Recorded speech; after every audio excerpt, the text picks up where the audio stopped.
So, about 2 weeks ago, Pepper decided to give birth not in a nest box but in a hay feeder, and we had to protect it from the baby. There are holes in there, so we had to protect it with wood so the babies couldn't crawl out and stuff. And that was kind of a hassle.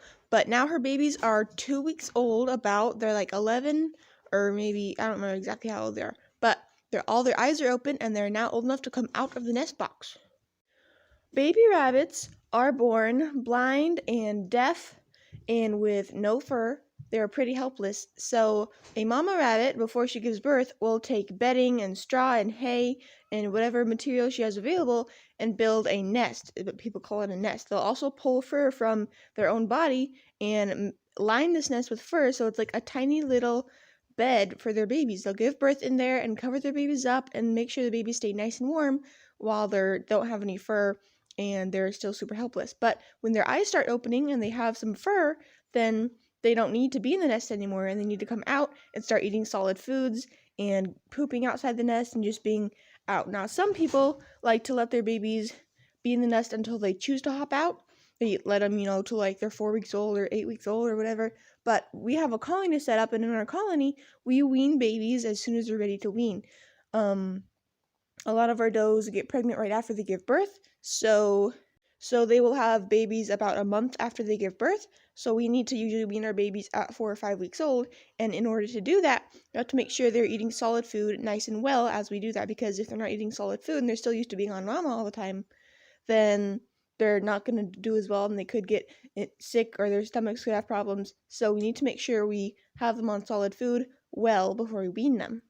And one way we do that is we take them out of the nest box as soon as all of their eyes are open. If you do it before all of their eyes are open, there may be most of them are open, but one baby is still blind, he can't really see, and then they'll have, if you can't see, what do you, that's not good. So you have to make sure all their eyes are open, and then once their eyes are open, they will have enough fur. It kind of goes hand in hand. They grow fur and their eyes open together. So they'll have enough fur to stay warm. They'll huddle. We have older babies down here who are snuggling, so they can still snuggle together in the bedding and stay nice and warm. But they will be out of the nest. They'll be able to eat food and eat some hay. They will start nibbling on stuff. They won't be eating a lot of solid food this young, but they will start nibbling on it, and that's very important. So that is why we are weaning at 2 weeks old, and now you have to take these babies out of their hay feeder. So before we take them out, I want to do my daily or twice a day routine check on them. In here we have 6 babies. I know it's super dark and I'm really sorry. 6 babies, and they've been dealing with a little bit of nest box eye, which is normal. It's not very bad, just a tiny bit of crusties.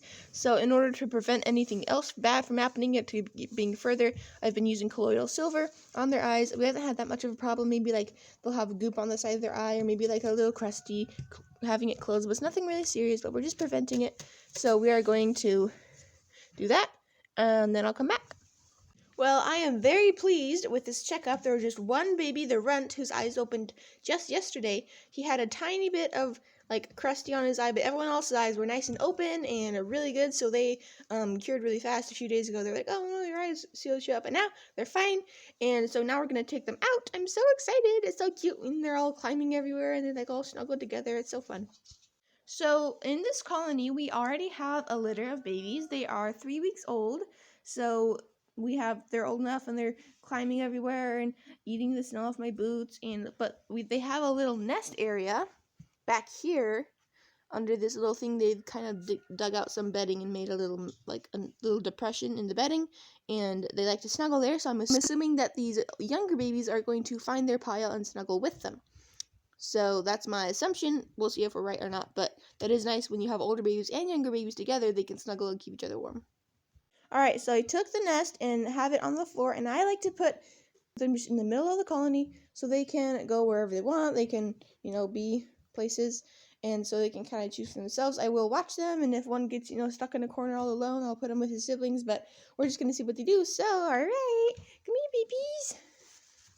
There are 6 in here, so we'll do 1, 2, 3, 4, 5, and 6.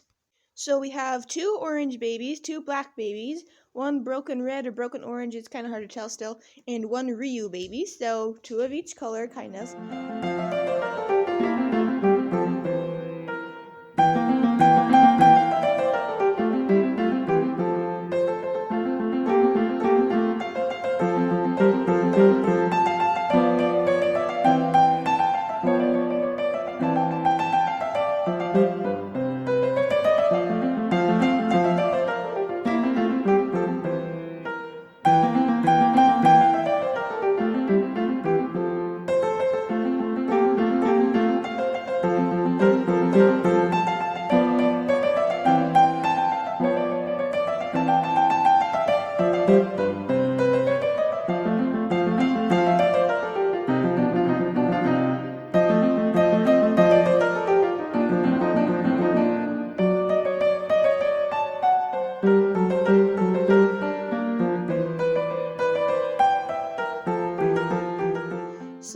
they're still walking and running around, exploring. Pretty soon they'll all settle down and go to sleep. But very often, at least like once a day, maybe twice a day, I'll put them on our feeding table where we have the food and the water and the hay so that they can get a chance to eat and nibble. It is hard because we have it up off the ground, so we have a ramp, but the little babies can't quite figure that out. So if I put them up there and then, help them get down, I find it helps them learn very fast how to use it, and then it helps them, eat food early, because what's the point of having them out so you can eat food if they don't know how to use the ramp and can't get to the food? Alright, so now I have to be extra careful where I step because there are tiny, tiny babies, and the orange ones especially blend into the bedding so well. It's always hard when they're really little like this and, you can't really see where they are, so you have to walk very carefully.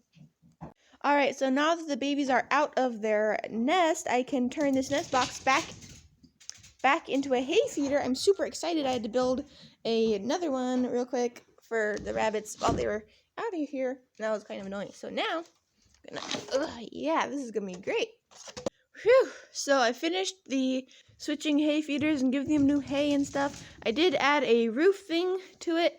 It is actually pretty sturdy despite how it looks.